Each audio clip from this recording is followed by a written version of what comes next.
Have you ever thought about taking a barbecue class? And if you would, what would it teach you? Maybe the different kinds of woods to use? Maybe how to smoke meat correctly? Perhaps the different kinds of beef cuts there is? And maybe even a taste test at the end. I took my first barbecue class in February, which was a Smoke Lab class hosted by the Texas Beef Council. And so today I'll share with you a little of what I learned and let you know if taking a barbecue class can make you go from barbecue zero to barbecue hero, here on Lunacy Q'ing.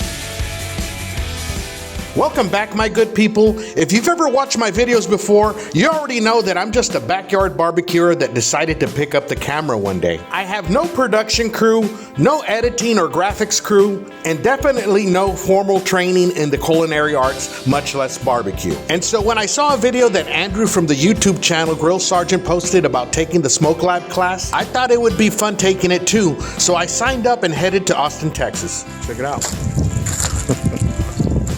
So let's go on in there and see what's up. The Texas Beef Council works to bring Texans to the table over a shared love of beef through promotions, research, and education. They are also the creators of the barbecue hit series BB Quest. I signed in and made my way to the back of the building to find my seat.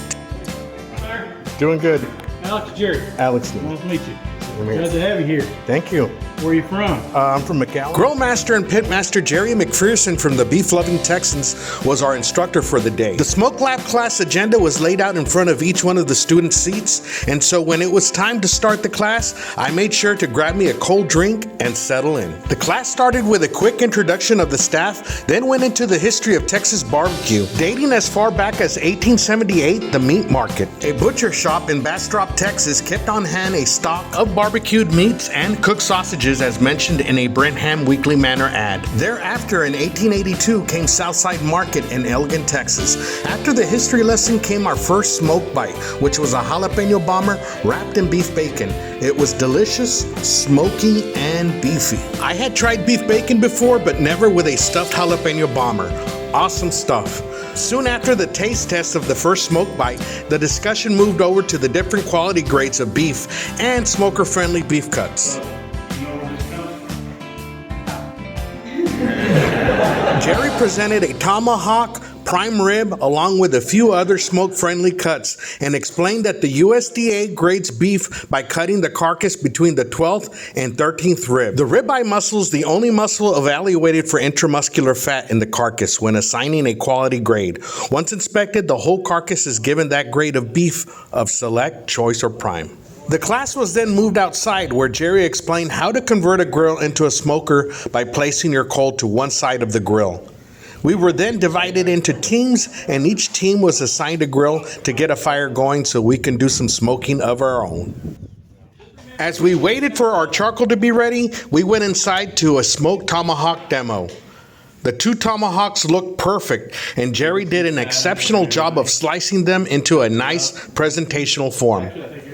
Jerry explained that the tomahawks had been smoked, then seared.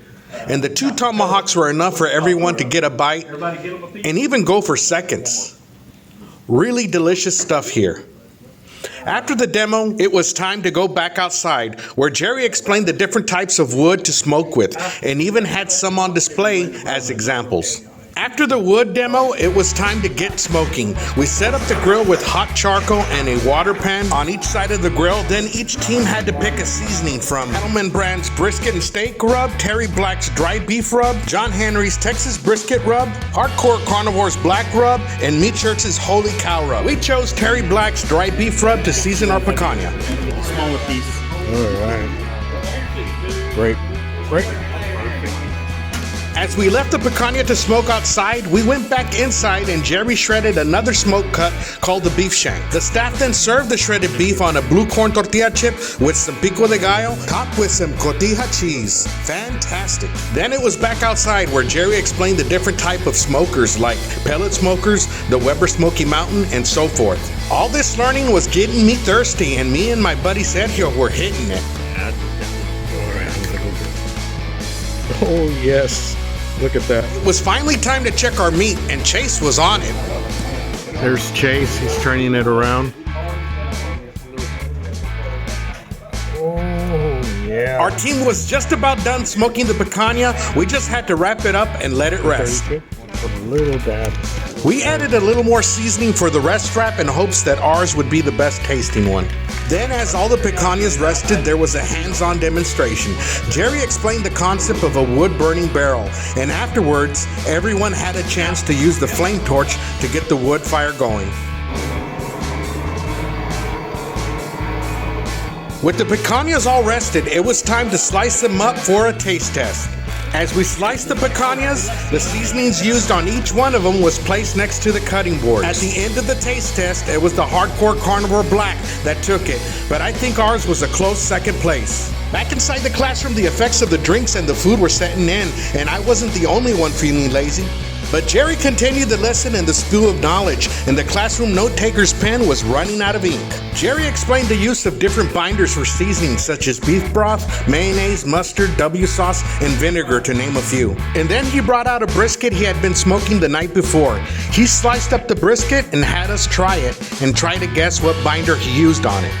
The brisket was delicious, and you really couldn't tell what binder he used, but he later told us it was mayonnaise. Jerry ended the lesson with some information about the different byproducts of beef and their uses. All in all, a very informative class all around. What was really cool about the class is that I got to meet some people from all around the states, all here for the share love of barbecue. And before letting us go, Adriana from the staff passed out a goodie bag that included some barbecue accessories and even a certificate of completion for the Smoke Lab class. I'm officially no longer a flunky or flunking. At least now I have some type of food training. Guys and gals, the link is in the video description if you would like to sign up for this class. It's a great class to start you off on the right path to barbecue, or even teach you a few things if you're well on your way. That's all for now. Take care of yourselves, and we'll see you all again soon.